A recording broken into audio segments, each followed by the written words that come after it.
Assalamualaikum warahmatullahi wabarakatuh. Bismillah, walhamdulillah, wassalatu wassalamu ala rasulillah wa ala alihi wa sahbihi wa mawalah. La haula wa la quwata illa billah, amma ba'd. Bapak-bapak, ibu, kaum muslimin, muslimat rahimakumullah, khususnya warga NU di mana berada. Alhamdulillahirrabbilalamin, marilah kita bersyukur kepada Allah Subhanahu wa Ta'ala karena sampai saat ini Allah masih memberikan kepada kita anugerah barokah rahmat sehingga bisa bertemu walaupun melalui ngaji online saat ini. Atas nama pengurus cabang MUI Kabupaten Kulon Progo, yang pertama mengucapkan selamat kepada LDNU Kulon Progo yang mempunyai program ngaji online. Program ini sangat sesuai dengan kondisi wabah COVID-19. Tetap memberikan layanan pengajian alternatif bagi umat Islam agar tidak berkerumun sesuai dengan anjuran, himbauan maupun keputusan pengurus Nahdlatul Ulama dan anjuran dari pemerintah. Bagi semua warga Kulon Progo khususnya, jagalah kesehatan, tetap di rumah, tetap mengaji. Silahkan memanfaatkan program ngaji online dari LDNU Kulon Progo. Para pendengar semuanya, yang kedua, perlu kami sampaikan bahwa virus corona laksana tamu yang tidak diundang. Bila datang, ia pasti pergi. Allah Subhanahu wa Ta'ala bersabda dalam surat Al-Baqarah ayat 214, A'udzubillahi minasyaitonirrajim. Am hasibtum an tadkhulul jannata walamma ya'tikum mathalul ladzina khalau min qablikum massathumul ba'sa'u wad-dharra'u wa zulzilu hatta yaqula rasulu wal ladzina amanu ma'ah mata nasrullah ala inna nasrullahi qarib. Apakah kamu mengira bahwa kamu akan masuk surga padahal belum datang kepadamu suatu cobaan, sebagaimana halnya orang-orang terdahulu sebelum kamu. Mereka ditimpa oleh malapetaka dan kesengsaraan, serta diguncangkan dengan bermacam-macam cobaan. Sehingga berkata Rasulullah Muhammad SAW,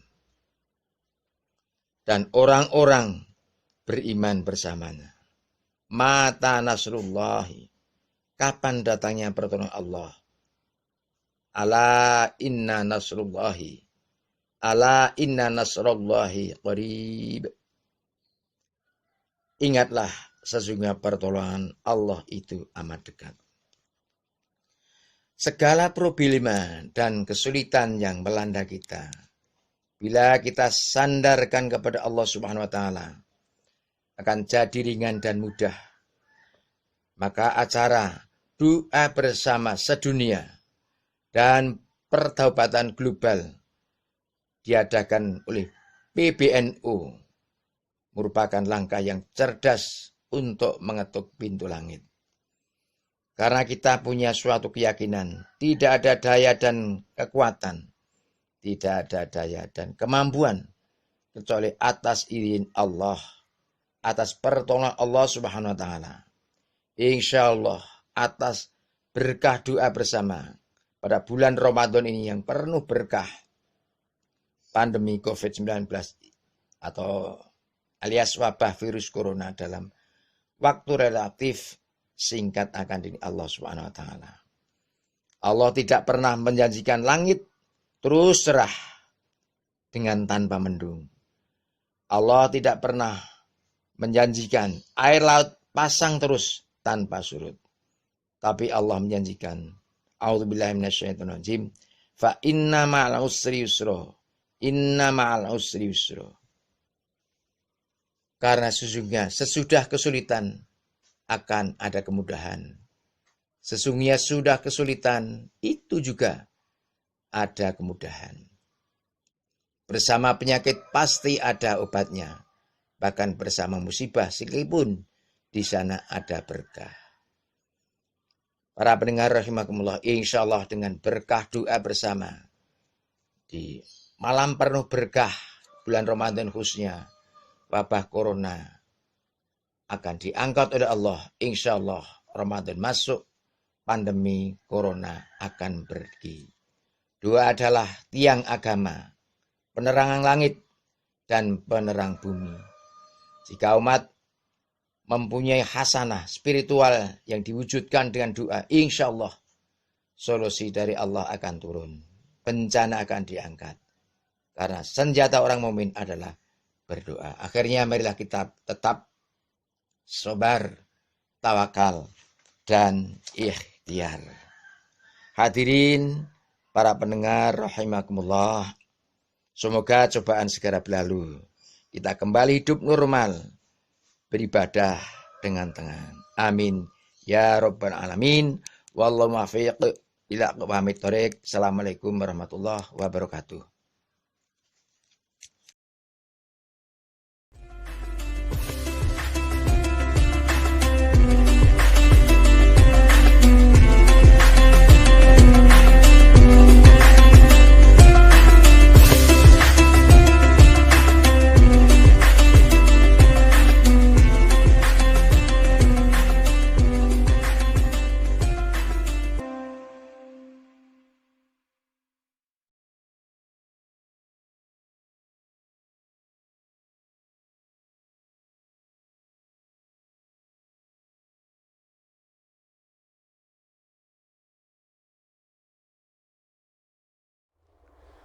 Assalamualaikum warahmatullahi wabarakatuh.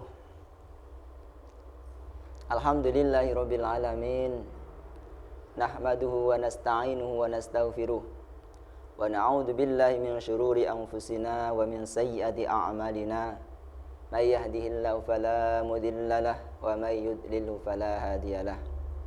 Wa nusalli wa nusallim ala habibina wa syafi'ina wa qurrati a'yunina sayyidina wa maulana Muhammad wa ala alihi wa ashabihi wa dzurriyyatihi wa hadi badi jma'in, amma ba'd.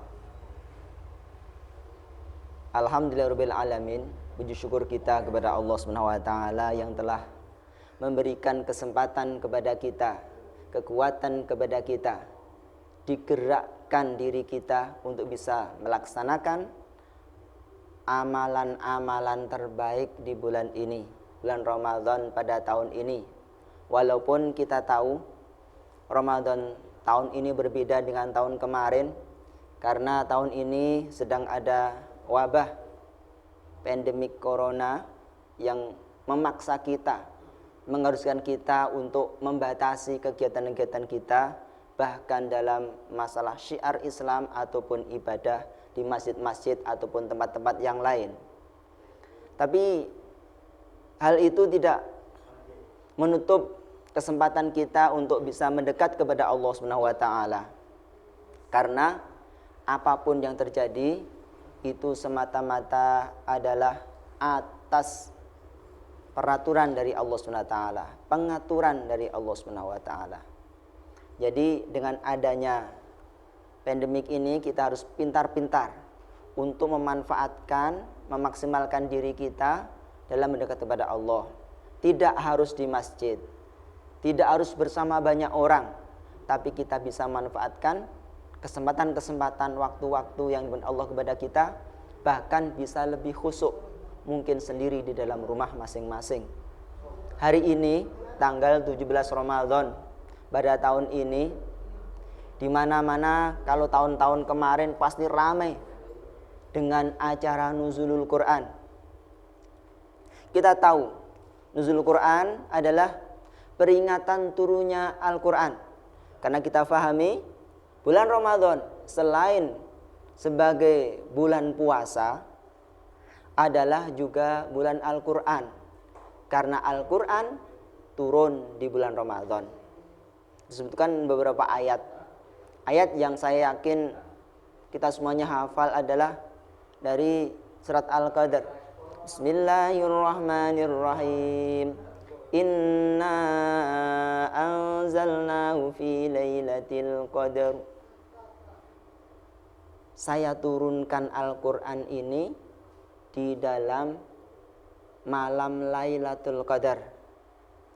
Para ulama ada beberapa pendapat tentang masalah turunnya Al-Quran ini. Yang pertama, yang paling dikuatkan oleh para ulama-ulama adalah pendapat dari sahabat Ibnu Abbas. Beliau mengatakan bahwasanya Al-Quran ini turun di malam Lailatul Qadar secara keseluruhan di namanya Baitul Izzah, di langit dunia ini. Ini termasuk yang dipakai oleh guru-guru kami. Kemudian ada pendapat yang lain yang Al-Quran ini turun berangsur-angsur setiap tahun sepanjang hidup Rasulullah ketika malam Lailatul Qadar. Pendapat yang pertama tadi menyampaikan bahwa Al-Quran ini turun secara keseluruhan di Baitul Izzah. Kemudian ketika Rasulullah menghadapi sesuatu, Al-Quran ini turun untuk menjawab setiap permasalahan yang dihadapi Rasulullah SAW. Sepanjang hayat Rasulullah SAW, sepanjang 22 tahun lebih 2 bulan lebih berapa hari. Ada yang mengatakan 23 tahun. Ada yang mengatakan 25 tahun. Ini masalah jumlahnya tidak menjadi permasalahan. Tentang nuzulul Quran ini, intinya peringatan nuzul Quran adalah bahwa kita lebih intens, lebih semangat dalam mengkaji, mengaji, mengajarkan, menghafalkan yang lainnya tentang Al-Quran. Dalam hadis banyak tersebar. Dalam kitab-kitab fadilah keutamaan Al-Quran ada banyak sekali, puluhan, bahkan berpuluh-puluh, bahkan mungkin ratusan. Bahkan ada kitab yang namanya khusus mempelajari tentang adab-adab Al-Quran, namanya kitab Tibyan fi adabi hamlatil Quran. Di situ banyak tersebar hadis tentang keutamaan Al-Quran. Disebutkan ada hadis riwayat dari Sayyidina Utsman radhiyallahu an, beliau mengatakan, khairukum man ta'allamal Qur'an wa 'allamahu. Sebaik-baiknya kalian adalah orang yang belajar Al-Quran dan mengajar Al-Quran. Di beberapa kitab disebutkan redaksinya berbeda sedikit. Khairukum man ta'allamal Qur'an au amalahu. Tapi ada yang mengatakan yang banyak khairukum man ta'allamal Qur'an wa 'allamahu, dan mengajarkannya. Ini tidak menjadi polemik ataupun gesekan sebenarnya, karena intinya adalah sama. Setiap orang yang mengajarkan Al-Quran pasti akan belajar Al-Quran dulu. Tidak akan mungkin orang bisa mengajarkan Al-Quran tanpa dia belajar dulu. Tidak mungkin. Karena ilmu Al-Quran itu berbeda dengan ilmu yang lain. Kalau ilmu Al-Quran itu ada syarat, yaitu biroyatin, dengan riwayat. Riwayatnya dari siapa? Gitu. Riwayat kalau paling masyhur di dunia ini adalah memakai pendapat dari bacaan Imam Asim riwayat Hafiz. Nah ini ada toriknya, torik Ubaid bin Sabah dan Amr bin Sabah, yang sampai kepada kita mayoritas kita memegang sanad dari Imam Asim riwayat Hafiz, kemudian tariknya Ubaid bin Sabah. Seperti itu. Perbedaannya sedikit sebenarnya. Kalau ini sekali menceritakan saja, mungkin untuk tambah-tambahan bagi teman-teman, bahwa perbedaan antara riwayat Amr bin Sabah dan Ubaid bin Sabah adalah dari segi bacaannya, panjang pendeknya, mat-matnya. Kalau ada beberapa orang karena tidak tahu juga mungkin riwayatnya seperti apa, cuman ikut-ikut Imam Sudais membaca mad jaiz dengan 2 harakat. Ini sebenarnya di riwayat Amr bin Sobah. Dan ini ada aturan yang lainnya yang harus ditepati, bahwa Al-Quran ini, suatu Al-Quran tidak ada saktahnya kalau riwayat Amr bin Sobah. Kalau dalam riwayat Ubaid bin Sobah ada saktahnya sebanyak 4 tempat. Kemudian bacaan-bacaan seperti kaf ha ya ain shad, seperti itu. Kalau Amr bin Sobah ainnya dibaca pendek, dan yang lainnya. Ini harus tidak boleh mencampur adukan. Kita tidak boleh ketika kita memakai riwayat kemudian mencampur adukan dengan bacaan yang lain dalam satu ayat. Namanya talfik, mencampur adukan tidak boleh. Ini tentang ilmu Al-Quran. Kemudian tentang Al-Quran itu sendiri, itu hadisnya, promo dari Rasulullah SAW tentang Al-Quran ini sangat banyak. Saya tadi, khairukum man ta'allamal Quran wa 'allamahu. Dengan satu hadis ini saja sudah cukup sebenarnya bagi kita untuk menghabiskan waktu kita, menghabiskan umur kita, menghabiskan kesempatan-kesempatan yang Allah kepada kita untuk membaca Al-Quran, mengkaji Al-Quran, menghafalan Al-Quran, dan mengajarkan Al-Quran. Dan ini tidak rugi. Ada hadis yang lain yang disebutkan dalam kitab Khazinatul Asrar, yaitu ini hadisnya qudsi, redaksi dari Rasulullah SAW, tapi ini adalah sebenarnya perkataan Allah Subhanahu wa taala, bahwa Allah Azza wa Jalla berfirman, tapi bukan Al-Quran. Hadis mengatakan, man saghallahul Quran an dzikri wa mas'alati a'taitu afdhala ma u'tiyas sa'ilin. Barang siapa yang habis waktunya, bahasa Jawanya ketungkul, tidak sempat ngapa-ngapain, tidak sempat, bahkan tidak sempat berzikir ataupun berdoa kepadaku, kata Allah, karena sibuk dengan Al-Qur'annya, maka orang itu pasti yakti, pasti akan aku berikan kepada orang itu sesuatu yang lebih baik dibandingkan yang aku berikan kepada orang-orang yang berdoa dan meminta. Ini luar biasa. Jadi orang yang habis waktunya untuk Al-Quran, mempelajari Al-Quran, menghafalkan Al-Quran, mempelajari tafsirnya, kemudian mengajarkannya, mengamalkannya, mencocokkan dengan keadaan sekarang yang lainnya, itu sampai orang itu tidak sempat berzikir, tidak sempat berdoa kepada Allah, Allah menjanjikan akan diberikan kepada orang itu yang lebih baik daripada pemberian kepada orang-orang yang meminta dan berzikir kepada Allah Subhanahu wa taala. Hadis ini bukan kemudian menafikan kita tidak berzikir, tidak. Tapi tentu saja ini fadilah yang lain, keutamaan yang lain Al-Quran.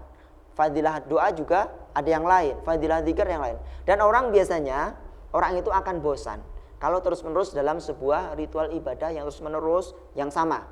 Contoh, berzikir. Kita membaca kalimat tahlil, la ilaha illallah, fadilahnya luar biasa. Satu bacaan tahlil ketika ditimbang dengan dunia seisinya maka lebih berat. Bahkan 7 lapis langit, 7 lapis bumi ditimbang dengan bacaan satu la ilallah akan lebih berat satu la ilallah. Seperti itu. Tapi kita pernah mencoba belum? Kita mencoba berzikir la ilallah selama 1 jam terus menerus. Kuat tidak? Rata-rata kita tidak kuat. Bahkan mungkin 1/4 jam sudah hilang, sudah ketiduran, sudah mengantuk. 1/2 jam apalagi, oh hebat, 1/2 jam tanpa ngantuk, tetap konsentrasi, la ilaha illallah, la ilaha illallah. Luar biasa. Satunya itu pahalanya lebih besar. Tapi kita melihat orang membaca Al-Quran dari pagi sampai sore, bahkan sampai malam, tidak ada bosannya. Karena disebutkan dalam syair-syair yang banyak, kalamu qadimul la yumallu sama'uhu. Tidak ada istilahnya kebosanan dalam mendengarkannya. Luar biasa. Ini Al-Quran. Dan banyak di Indonesia ini tokoh-tokoh Al-Quran yang luar biasa, bahkan mendunia sebenarnya. Cuman kita aja kadang-kadang tidak mengenal beliau-beliau. Contoh yang paling terkenal, saya pernah sowan kepada beliau, yaitu Abuya Demyati Banten. Dulu sewaktu beliau masih sugeng, masih hidup, saya ikut sama guru kami, yaitu Pak Najib, Pak Yai Najib Kerapyak, sama Pak Hamid Kediri, itu sowan kepada Mbah Hatim. Saya mengikuti saja. Ketika bertemu dengan beliau, ini saya belum pernah bertemu dengan orang yang wibawanya seperti beliau. Bahkan saya rasakan itu, saya tidak kuat memandang wajah beliau itu. Seakan-akan silau seperti itu. Karena bisa jadi karena saya mendengar beliau kalau setiap Ramadan beliau menghatamkan Al-Quran dalam berdiri ketika salat taraweh satu malam. Oh, ini luar biasa. Satu malam salat tarawih memakai Al-Quran 30 juz beliau ini. Ketika Ramadan. Ketika tidak Ramadan, saya pernah mendengar beliau itu menghatamkan Al-Quran dalam satu minggunya satu kali dalam sholat. Mungkin dengan Fahmi Bisyaukin. Nanti akan saya ceritakan Fahmi Bisyaukin itu apa.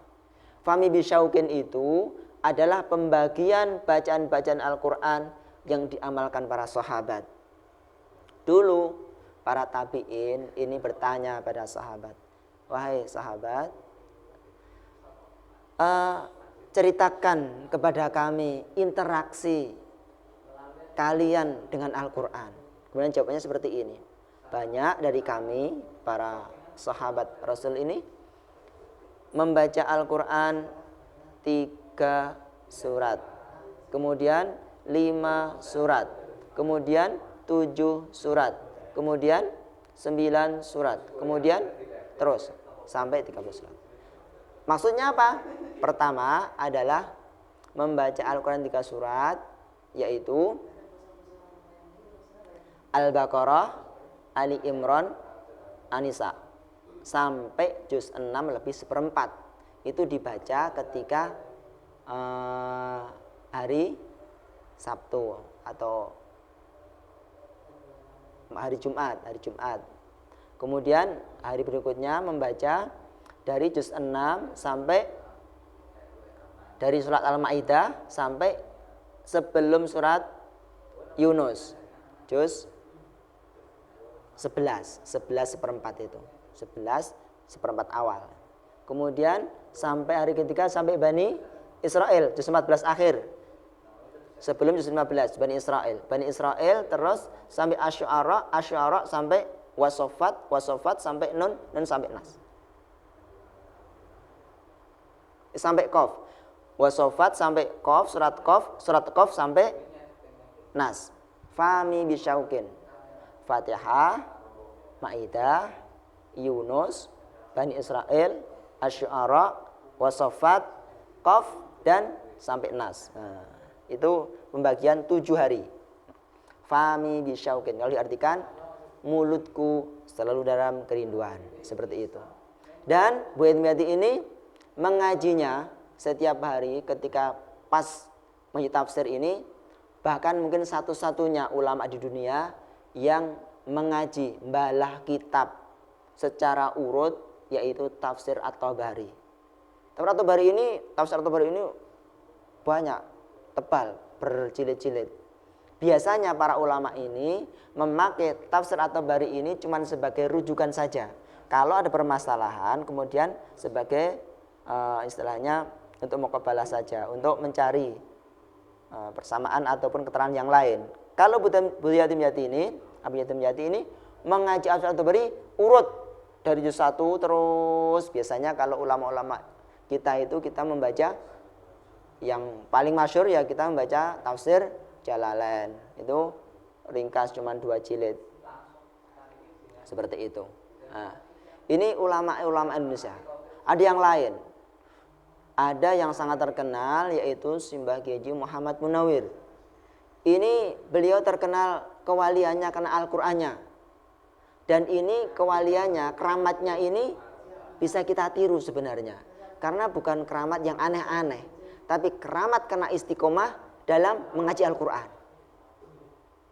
Nah, diceritakan dulu beliau Simbah Kiai Muhammad Munawir ketika masih muda itu melatih diri membaca Al-Quran 1 minggu khatam selama 3 tahun tanpa libur. Kemudian setelah 3 tahun ditingkatkan lagi 1 hari 10 juz, berarti 3 hari khatam selama 3 tahun lagi. Ini luar biasa. Setelah 3 tahun ditingkatkan lagi 1 hari khatam 30 juz, 1 hari khatam selama 3 tahun lagi. Ini beliau belum menghafalkan Al-Quran. Setelah itu baru beliau minta izin kepada ayahnya untuk menghafalkan Al-Quran. Pada waktu itu beliau sudah di Arab sana. Itu mengirim surat kepada ayahnya yang di Jogja. Bah, minta doa restunya, insya Allah saya akan menghafalkan Al-Quran. Seperti itu. Dikirim suratnya. Belum sempat dibalas suratnya oleh ayahnya. Sebenarnya sudah ditulis surat balasannya ini. Jangan menghafalkan Al-Quran dulu. Menghafalkan Al-Quran itu sulit. Diterus yang banyak dulu kata ayahnya. Suratnya belum dikirim. Balasannya sudah datang. Surat yang kedua. Alhamdulillah Abah, saya sudah hafal Al-Quran. Makanya terkenal Simbah Munawir menghafal Al-Quran dalam 40 hari. Tapi sebelumnya 3 tahun seminggu khatam, 3 tahun 3 hari khatam, 3 tahun 1 hari khatam. Kemudian membaca terus menerus sampai hafal selama 40 hari. Nah, ini luar biasa. Makanya sekarang banyak riyadhah Al-Quran 41 hari di pondok-pondok itu. Saya pernah juga saya mencoba riyadhah itu 1 hari khatam selama 41 hari. Itu intinya untuk melancarkan Al-Quran. Ini luar biasa. Ini orang-orang yang semangat dari Indonesia, orang-orang kita sendiri bahkan orang Jogja bahkan. Makanya sama dengan kita. Makanya sama-sama dengan nasi. Mungkin lauknya juga sama seperti kita dengan tempe dan yang lainnya, dengan tahu dan yang lain. Karena orang Jogja. Bukan ulama-ulama dari Arab atau yang kita asing itu, enggak. Ini dari ulama Jogja.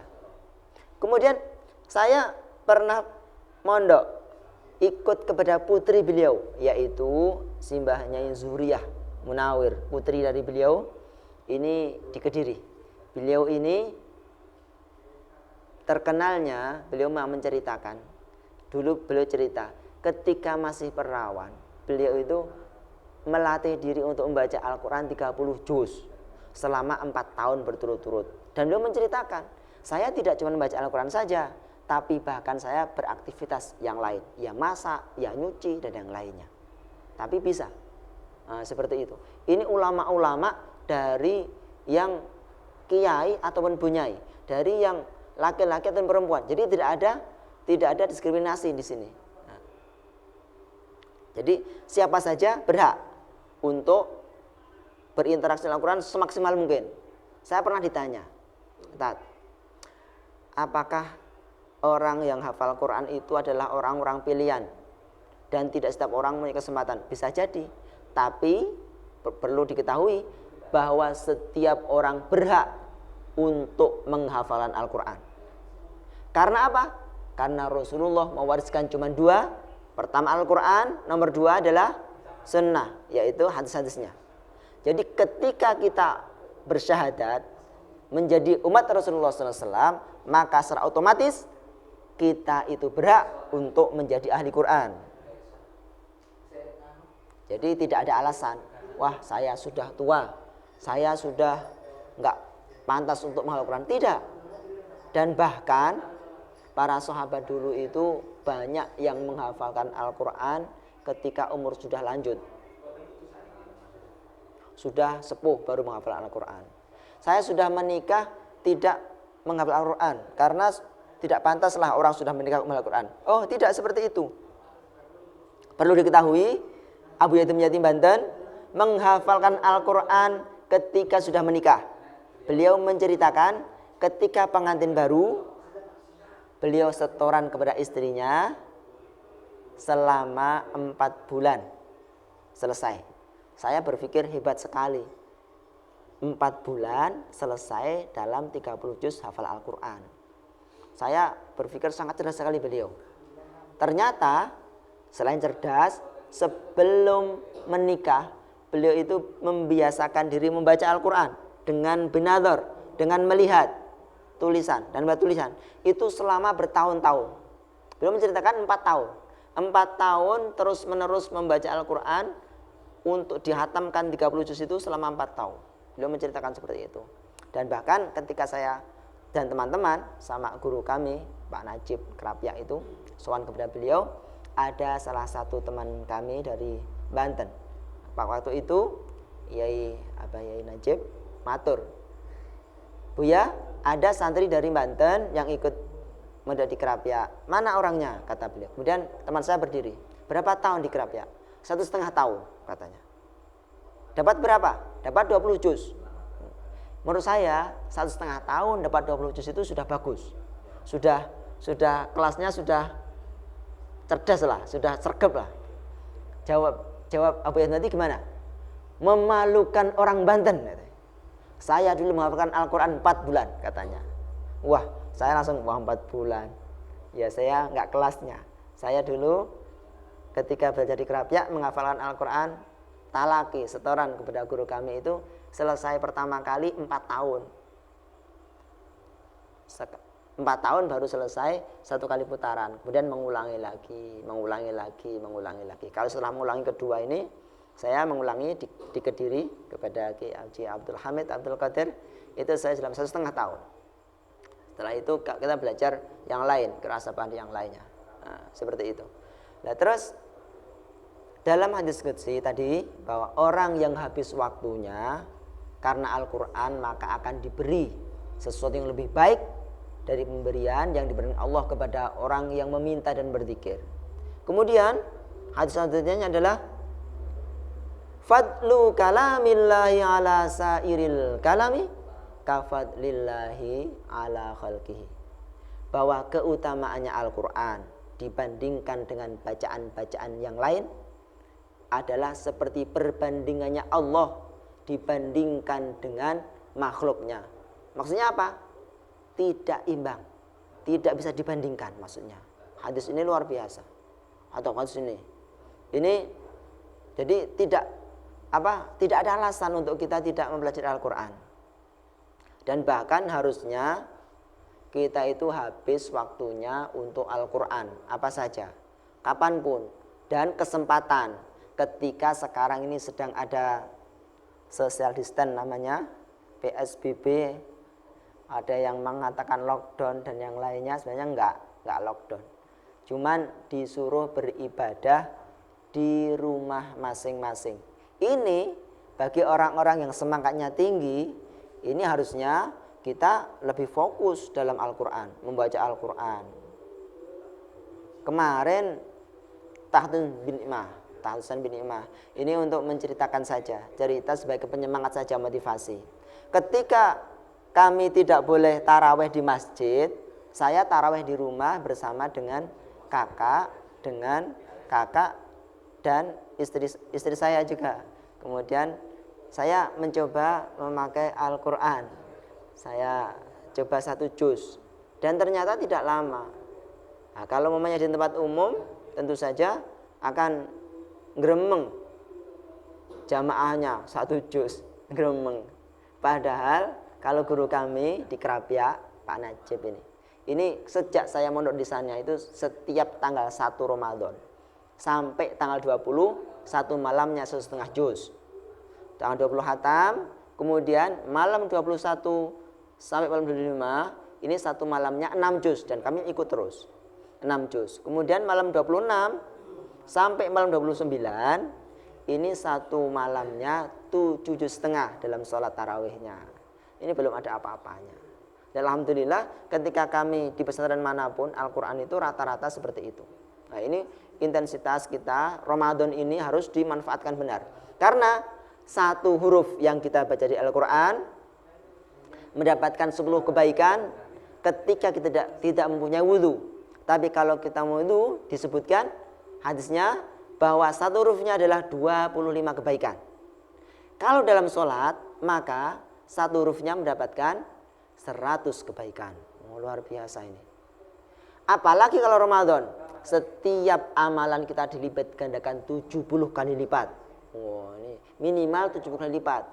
Kalau diceritakan ada yang sampai 700 kali lipat, ada yang sampai 7.000 kali lipat dan yang lainnya tergantung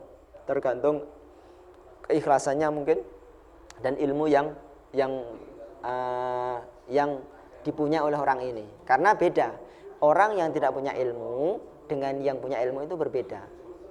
Seperti kalau kita tahu sebuah fadilah maka pahalanya akan sampai. Tapi kalau tidak tahu, tidak pernah mengaji, itu ya tidak sampai. Seperti rumahnya orang-orang yang mengajar di sekolah. Ada yang guru honorer sama guru yang punya SK, sudah kuliah dulu, kemudian dia mempunyai titel S1, S2, itu gajinya berbeda. Contohnya seperti itulah. Kalau orang semakin alim, orang semakin faham agama, orang semakin banyak tahu fadilahnya, maka pahalanya setiap amalannya itu akan berbeda dengan orang-orang yang tidak mengetahui pahalanya. Nah, seperti itu. Nah, itu tentang peringatan nuzulul Quran. Dan ini kita berdoa kepada Allah Subhanahu wa taala bahwa dengan riyadhah Al-Quran, banyak sekarang ini di pesantren ini para ulama, para kiai-kiai ini interaksi dengan Al-Quran luar biasa. Dan sambil berdoa, riyadhah dengan Al-Quran, berdoa agar negeri ini terbebas dari wabah, agar kita semuanya oleh Allah diberi kesempatan yang banyak untuk beribadah seperti kemarin-kemarin dan bahkan lebih baik lagi. Dan jangan sampai amalan-amalan kita ini berkurang hanya karena adanya wabah. Karena wabah ini sebenarnya sebagai istilahnya pecut bahasanya, adalah sebagai penyemangat kita untuk bisa lebih dekat kepada Allah. Caranya berbeda. Caranya tidak cuma sekedar seremonial, gerutu ke masjid. Kalau kemarin kita mungkin sholat itu sekedar seremonial, yang penting bareng-bareng sama-sama orang banyak, kita taraweh, kemudian kita takbiran. Sekarang tidak boleh. Nah ini menentukan kita ibadahnya bukan karena orang lain, tapi benar-benar karena lillah, billah, karena ikhlas kepada Allah SWT. Tidak perlu ditahui orang lain. Kita sholat sendiri di rumah mungkin dengan taraweh sendiri bersama keluarga inti. Kemudian kita membaca Al-Quran tanpa diketahui orang lain. Wah ini luar biasa. Kesempatan kita dengan adanya corona, dengan adanya PSBB, dengan adanya social distance, ini kita semakin meningkatkan kualitas kita dalam Al-Quran ini, dalam membaca Al-Quran, dalam berzikir dan ibadah yang lainnya. Tidak menafikan ibadah yang lain, karena setiap amalan, setiap ibadah ada keistimewaannya masing-masing. Pada kesempatan kali ini saya menyampaikan keistimewaan Al-Quran karena ini pas ngepasi adalah nuzulul Quran, peringatan turunnya Al-Quran. Semoga kita semuanya di Ramadan ini kita berdoa, semoga seluruh keluarga kita, diri kita, anak-anak kita, keturunan kita semua dijadikan min ahlil Quran, zahiran babatinan. Benar-benar kita besok mendapat syafaatnya Al-Quran, karena syafaat Al-Quran akan membentengi kita sebelum kita disiksa. Seperti itu. Kita berdoa semoga seluruh amalan kita di bulan ini, baik sholat kita, puasa kita, taraweh kita, bacaan Al-Quran kita, zikir kita, dan seluruh amalan kita diterima Allah SWT, dan kita termasuk orang-orang yang itqum minan nar. Bismillahirrahmanirrahim. Alhamdulillahirabbil alamin. Wassalatu wassalamu ala asrofil mursalin sayyidina wa maulana Muhammadin wa ala alihi washabbihi wa barik wa sallim ajma'in.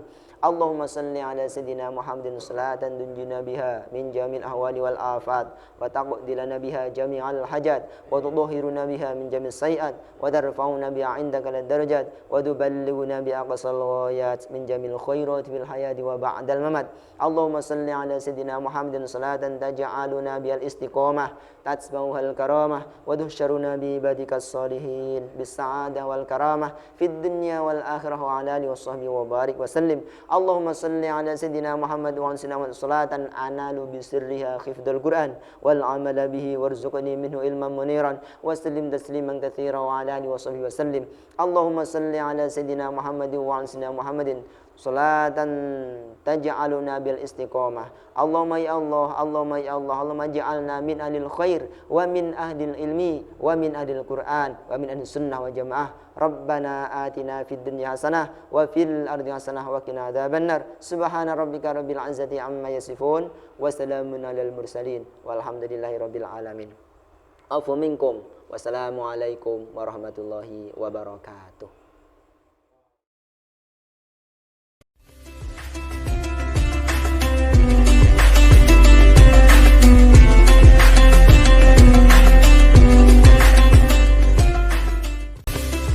Assalamualaikum warahmatullahi wabarakatuh.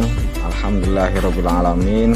LDNU Kulon Progo pada tahun ini mengadakan ngaji online berkaitan dengan pandemi Corona wabah COVID-19.